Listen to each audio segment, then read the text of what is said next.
Jai Hind everyone. I am Sergeant Simran Kaur, NCC cadet of 20 Punjab Battalion, NCC Bathinda and student of SD College Barnala. आज मैं NCC की new enrolment के students के लिए एक video लेकर आई हूँ जिसमें हम NCC क्या है, NCC के बेनिफिट्स क्या हैं एंड NCC की इनरोलमेंट की इंटरव्यू के बारे में बात करेंगे। तो सबसे पहले NCC क्या है?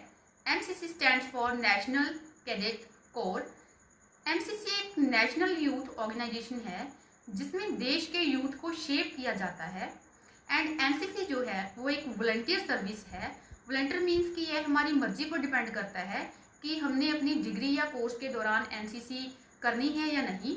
ये कोई कंपल्शन नहीं है कि हमने एनसीसी लेनी ही है। सो एनसीसी जो है उसके 3 विंग होते हैं, army wing, navy wing and air force wing. So हमारे कॉलेज के पास जो है वो आर्मी विंग की एनसीसी यूनिट है। सबसे पहले बात करते हैं एनसीसी की इनरोलमेंट के बारे में। सबसे जो मेन पॉइंट आता है पहले वो है एनसीसी में इनरोलमेंट। एनसीसी में इनरोलमेंट के लिए जो इंटरव्यू होता है वो हमारे कॉलेज की रिस्पेक्टिव बटालियन के कमांडिंग ऑफिसर कंडक्ट करते हैं। जिसके मेन पॉइंट्स मैं आपसे शेयर करने जा रही हूँ। सबसे पहले एनसीसी में लैंग्वेज, एनसीसी में हिंदी एंड इंग्लिश जो लैंग्वेज है उनकी बहुत इंपॉर्टेंस है। जो इंटरव्यू है वो मेनली इंग्लिश और हिंदी में ही कंडक्ट होता है। इंग्लिश एंड हिंदी लैंग्वेज जो है वो मैंडेटरी हैं। दूसरी बात, इंटरव्यू के समय कॉन्फिडेंस, इंटरव्यू के समय हमारे में कॉन्फिडेंस होना चाहिए और मेंटली हम वहाँ पर प्रेजेंट होने चाहिए। सबसे पहले इंट्रोडक्शन के मेन पॉइंट्स क्या हैं? सबसे पहले हमें इंटरव्यू में अपनी इंट्रोडक्शन देनी होती है। इंटरव्यू के मेन पॉइंट्स क्या हैं? Point number 1 name, point number 2 from where you belong to, हम कहाँ से बिलोंग करते हैं। पॉइंट 3 हम रिसेंटली क्या कर रहे हैं, रिसेंटली हम कौन सा डिग्री कौन सा कोर्स परस्यू कर रहे हैं। एंड 4th वन अपनी एजुकेशन के बारे में बताना है कि हमने 10th में 12th में कितना स्कोर किया है। एंड 5th पॉइंट जो है वो हमारी फैमिली के बारे में होगा कि हम कौन सी फैमिली से बिलोंग करते हैं एंड हमारी फैमिली का ऑक्यूपेशन क्या है। जैसे हम एग्रीकल्चरल फैमिली से बिलोंग करते हैं तो my family occupation is agriculture, like that. And next point जो है वो हमारी हॉबीज़ के बारे में, हमारी हॉबीज़ क्या हैं, हमें क्या क्या पसंद है। नेक्स्ट वन इज़ हमारा एम क्या है। एंड नेक्स्ट वन हमारी एक्स्ट्रा करिकुलर एक्टिविटीज़ की एकेडमिक्स के साथ साथ हम कौन सी और एक्टिविटीज़ में पार्टिसिपेट करते हैं और कौन सी एक्टिविटीज़ में हम बेस्ट हैं। ये हैं कुछ मेन पॉइंट्स जो इंट्रोडक्शन के। एंड उसके बाद सर हमसे जो भी क्वेश्चन करते हैं हमने उसका क्लियर कट आंसर देना है।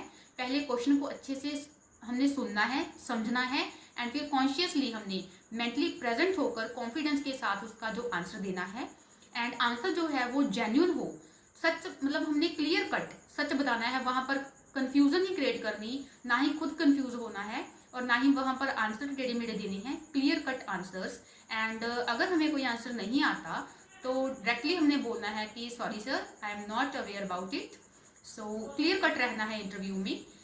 ये थे कुछ इंटरव्यू के मेन पॉइंट्स। हम एग्जांपल लेते हैं, स्टार्ट करते हैं नेम से। My name is Simran Kaur and I belong to Barnala and currently I am pursuing a postgraduate diploma in computer applications from SD College Barnala and I have scored this percent in my graduation and scored this percent in my 10th and 12th, ऐसे हमने बताना है। and next हमने family के बारे में, like I am living in joint family and we are 9 members in my family and my family's occupation is agriculture। And next हमने अपनी हॉबीज़ के बारे में, like I like this etcetera, जो भी हमारी हॉबीज़ हैं। एंड उसके बाद हमारा एम, जैसे कि my aim is to join Indian arm forces as an officer. And उसके बाद एक्स्ट्रा करिकुलर एक्टिविटीज़, जो भी एक्टिविटीज़ में हमने पार्टिसिपेट किया है एकेडमिक्स के अलावा, जैसे कि हम कौन सी गेम में बेस्ट हैं, हमने इंटर कॉलेज, इंटर यूनिवर्सिटी या नेशनल कौन से मैचेस हमने खेले हैं और उनमें क्या क्या पोजीशन रही है, उसके बारे में हमने डिटेल बताना है। एंड उसके बाद जो भी क्वेश्चनिंग होगी उसका clear cut answer. This was about the interview of NCC enrolment. बाद जैसे ही हम एनसीसी में इनरोल हो जाते हैं तो हम कैडेट बन जाते हैं। एनसीसी में इनरोलमेंट होने के बाद जो टर्म यूज़ होती है हमारे लिए वो है कैडेट। एंड उसके बाद हमें एक इनरोलमेंट नंबर मिल जाता है जो कि हमारी एनसीसी में आइडेंटिटी होती है।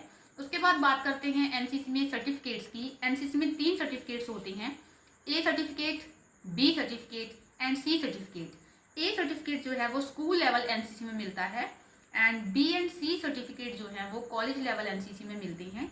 सो अगर हम कॉलेज में एनसीसी में इनरोलमेंट करवाते हैं तो हमें 3 डिग्री कोर्स या डिग्री करना होता है। सेकेंड ईयर में जाके हमें बी सर्टिफिकेट मिलता है एंड फाइनल ईयर में जाके हमें सी सर्टिफिकेट मिलता है। सो इन सर्टिफिकेट्स के हमें क्या क्या बेनिफिट्स हैं।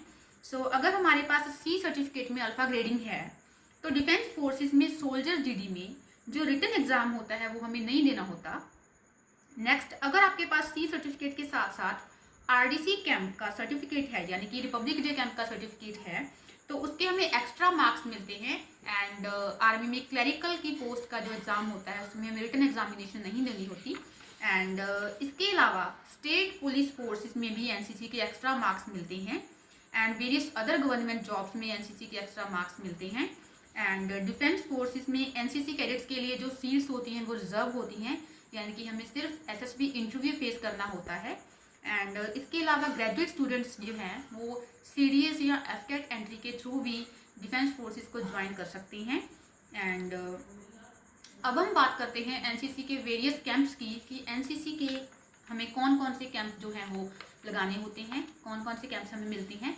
इसमें वेरियस कैंप्स हैं जैसे कि फर्स्ट है एनुअल ट्रेनिंग कैंप, उसके बाद है EBSB camp, Ek Bharat Shreshtha Bharat camp जिसे नेशनल इंटीग्रेशन कैंप भी बोलते हैं। उसके बाद basic leadership camp BLC, advance leadership camp ALC, Republic Day camp RDC, youth exchange program, ऐसे हमें कैंप्स मिलते हैं जो। सो इन कैंप्स में क्या क्या होता है। First of all annual training camp ATC camp जिसमें हमें वेपन ट्रेनिंग करवाई जाती है, map reading, cultural activities, drill and हमारे सर्टिफिकेट के सिलेबस के रिलेटेड जो भी एक्टिविटीज़ हैं वो करवाई जाती हैं। उसके बाद आता है EBSB camp, Ek Bharat Shreshtha Bharat camp, that is also called national integration camp. इसमें क्या होता है, इंडिया की 17 डायरेक्टरेट में से किसी भी 2 डायरेक्टरेट्स के बीच में ये कैंप लगता है एंड उन दो स्टेट्स के कैडेट्स को एक्सचेंज होने का मौका मिलता है, कैडेट्स को मिलने का मौका मिलता है, अपना कल्चर शेयर करने का मौका मिलता है, अपने क्यूजीन्स एंड अपनी लैंग्वेज एंड अपने जो वेरियस उनकी स्टेट्स में मोनूमेंट्स हैं उन्हें देखने का मौका मिलता है, एक दूसरे को जानने का मौका मिलता है। एंड उसके बाद जो है वो basic leadership camp and advance leadership camp है। इसमें हमें लीडरशिप क्वालिटीज़ बताई जाती हैं एंड एसएसबी में यूज़ होने वाली टेक्निक्स के बारे में बताया जाता है and various other activities. And उसके बाद है रिपब्लिक डे कैंप जो 26 जनवरी को राजपथ पर परेड होती है तो उसमें जो है उसका जो सिलेक्शन प्रोसेस है वो सारा आरडीसी कैंप में आता है। सो अगर हम इस कैंप में सिलेक्ट होते हैं तो आगे चल के हमें प्राइम मिनिस्टर से मिलने का मौका मिलता है, इंडिया के प्रेसिडेंट से मिलने का मौका मिलता है एंड वेरियस अदर ऑफिसर से मिलने का मौका मिलता है। सो आगे बात करते हैं यूथ एक्सचेंज प्रोग्राम की। इसमें क्या होता है कि अगर हमारी सिलेक्शन होती है इसमें तो हमें वर्ल्ड की 12 कंट्री में से किसी भी कंट्री में घूमने का मौका मिलता है एंड वो भी फ्री ऑफ कॉस्ट। एंड इसके अलावा एनसीसी में various other activities, social activities होती हैं जैसे कि ट्री प्लांटेशन, स्वच्छ भारत अभियान, फिट इंडिया मूवमेंट्स, आत्मनिर्भर भारत अभियान and various other social activities. And उसके बाद एनसीसी के साथ साथ अगर हम एकेडमिक्स में वेल परफॉर्म करते हैं, एकेडमिक्स में हम 65% से अबव स्कोर करते हैं तो नेशनल कैडेट वेलफेयर सोसाइटी की ओर से हमें स्कॉलरशिप भी मिलती है। एंड ओवरऑल एनसीसी में हमारा वेल कनेक्ट रहता है, गुड कनेक्ट रहता है तो हमें एनसीसी के बहुत सारे बेनिफिट्स मिलते हैं। एंड एनसीसी की ड्रेस से लेकर सभी कुछ एनसीसी में फ्री ऑफ कॉस्ट होता है। सो आइए अब हम देखते हैं एनसीसी के रिलेटेड कुछ क्लिप्स एंड वीडियोस जो एक्टिविटीज़ जो है हमें एनसीसी में होती हैं।